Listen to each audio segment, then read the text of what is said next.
Do you think because you're from Missouri that, like, you're just always going to be a Missouri girl? Like, you're going to be a small town kind of girl? You're not going to be an L.A. girl, even though you moved to L.A. after. Yeah, no, I mean, one of the good things about the way my career, one of the good things and the weird things is my first record came out when I was 29. Right. So I'd already been a school teacher. I'd already had jobs, like real jobs in the real workforce. Yeah, I love your story. Like, you were engaged when you lived in Missouri. Like, you were going to live like a very sort You of... have a crack research team here. Yeah, you were engaged to a guy, and you were a teacher. What did you teach? I taught elementary music in the St. Louis public school system. Did you have to go to college for... I did. I got my degree in classical piano performance and education. Can you imagine if you hadn't had the balls to sort of say goodbye to the balls to say goodbye to the fiance and to say goodbye to school teaching?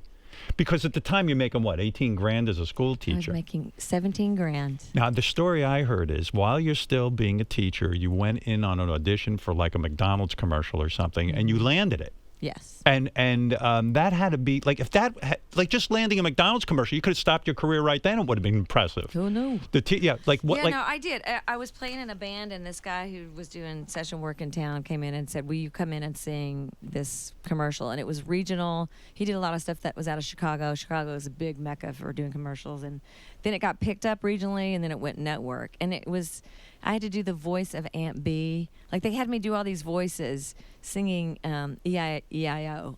It was like a farm thing. do you remember it? Oh, yeah. E-I-E-I-O. And I had to do like E-I, like a Marilyn Monroe. And then the whole thing ended with, it's a good time for the great taste of McDonald's.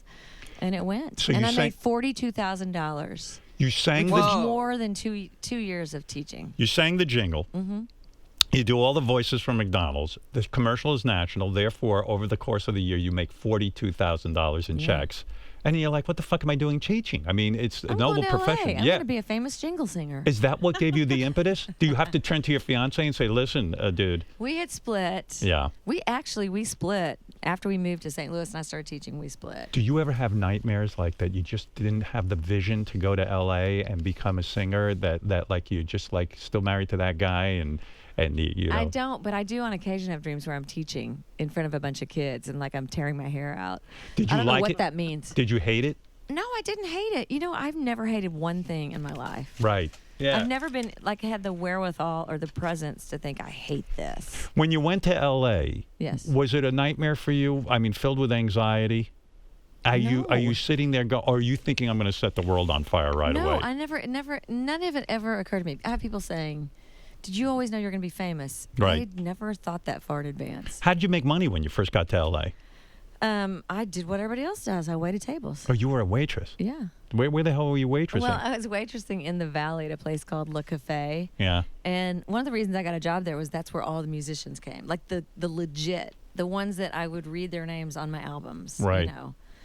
And so I was doing some jingles. First thing I did when I got to LA is I took my demo tape to every studio. Got my Thomas Guide. You know, there was no cell phone, no navigation. Got my Thomas Guide, went to every studio. But what was on the demo tape? Was it just covers of other people's songs? No, I'd done some commercials in St. Louis. Like I did enough commercials, and then I did a few demo songs that somebody else wrote. Took it around, and I started getting called. Got a job at Le Café. Gave that cassette to a musician who came in that I knew did jingles. And the next day, he called me and hired me to do a national Toyota spot.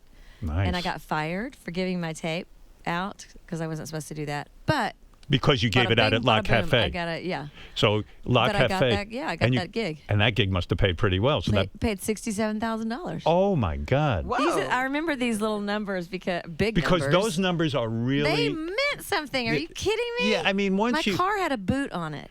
Oh I my remember God. that. And I was having to cab to work, so I got to pay my car off. I mean, stuff like that. Isn't you know? that such a weird business? Like you get one stupid commercial and you've got $67,000. And back then you were like, oh my God, I could live on this. I mean, I can And actually. I did. And you sure did. Yeah.